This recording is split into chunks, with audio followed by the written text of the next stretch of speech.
Gukesh brings his bishop back to e7.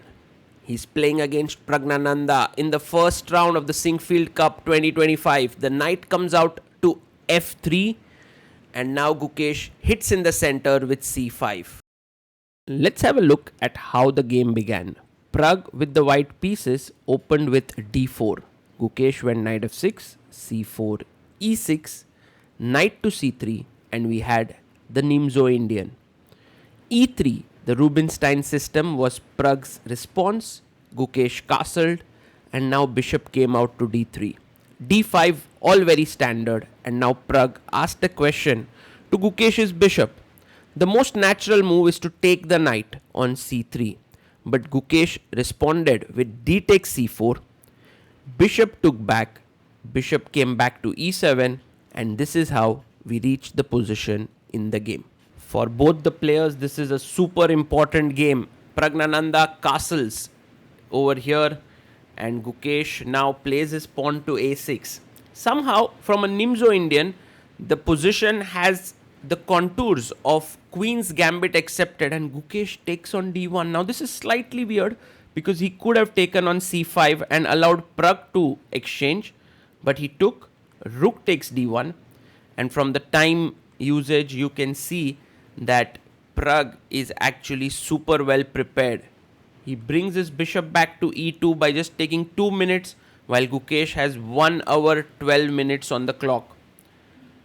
Now, the reason why you bring your bishop back to e2 is to kind of free the c4 square for the knight, or to bring it to b3, and the bishop may just pop out via f3.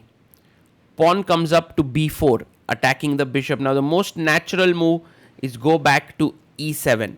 It's also the safest move, but Gukesh goes bishop a7, and this is risky. The reason is that the d6 square is a bit weakened here. Bishop b2 played, and now perhaps b5 makes some sense to get the bishop out to b7. Gukesh takes his time and plays rook to d8, and this is not a great move because now Pragg has a very strong idea. Let's see if he manages to find it. Yes, he does. Knight to e5 played, because if you take knight takes e5, there's rook takes d8, free rook. Bishop d7 played by Gukesh. He's trying to put his bishop on the e8 square, but Pragg is like, sorry, you'll have to give me your bishop pair. I'm going to take it off. And now he takes knight takes d7. Perhaps rook takes d7 was a slightly better move, exchanging the rooks first and then taking on d7. But now Pragg has a very powerful move, which is very easy for him. Knight to e4. Look at how the rook is on the open file. The knight is looking at d6. The bishop is open. The bishop is ready to pop out. The other rook is ready to come to c1. He goes knight to b6. Now this knight is looking at c4 as well as a4. That's why it's well placed. And knight jumps to c5. Lovely move, putting pressure on this pawn on b7. Rook b8 played here by Gukesh. And Pragg chops off. If you take now rook d8, then I have knight b7, and rook takes rook d2, I have bishop f3. So this is a possibility, but more importantly, you have bishop to f3 putting pressure here.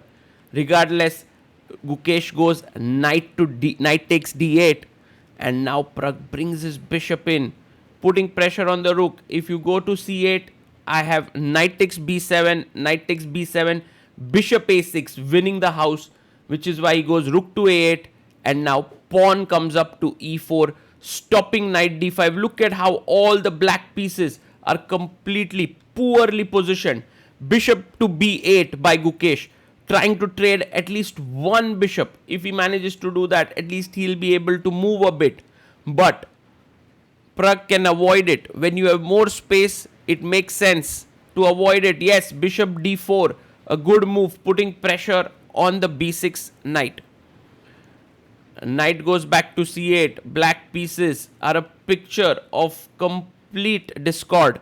No harmony, while white's pieces are simply amazing. And to think of it, it came from such a simple position just shows Praggnanandha's positional prowess. Bishop goes to d6 now. Gukesh, we all know what a fighter he is and how he's able to completely turn around games. Now, there's some kind of an attack here on the bishop and knight, and Pragg manages to find bishop e5. Fantastic move. Bishop drops back to e7, very quickly defending the knight here, and bishop c7. Well, the knight cannot move, b7 is hanging. So he goes knight c6. Maybe with the idea that if you take, he wants to go rook a7 attacking here, but then there's rook c1 attacking the knight. So Pragg does take the pawn on b7. And Gukesh goes g5. Well, that's not a move that you make happily. And bishop f1, such a clinical move. In some lines, the knight jumps to d4 attacking the bishop. That's prevented now. g4 played here by Gukesh. And Pragg goes rook to c1, attacking the knight on c6. The knight does come to d4 square.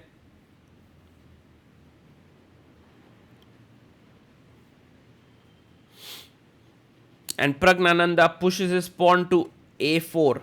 His point here is if bishop b4, he wants to go rook to c4, attacking both the pieces. f6 played here by Gukesh. And now there are many ways to take advantage of this. He goes pawn to e5. I love this move because if pawn takes pawn, there is bishop takes. He goes knight to a7.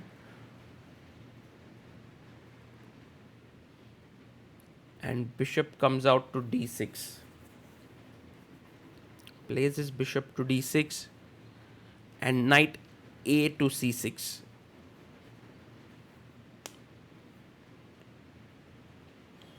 Pragg pushes forward with b5. If you take, knight takes, the c6 knight is hanging. That's a problem here. He takes back a b5. And bishop takes on d6. He takes back with the pawn. Incredible. And now this pawn d7, d8 is queening. Gukesh hardly has any moves. Knight e5 played. The b5 pawn is super strong. It's defended here by the bishop. Rook d1 played. Another beautiful move attacking the knight, threatening d7, d8 queen. Rook comes to b8. And Pragg brings his knight to c5. If you take on b5, I take and then push my pawn to becoming a queen. So this is just game over. There's nothing much happening now. e6 is hanging. You can see Gukesh completely dejected there.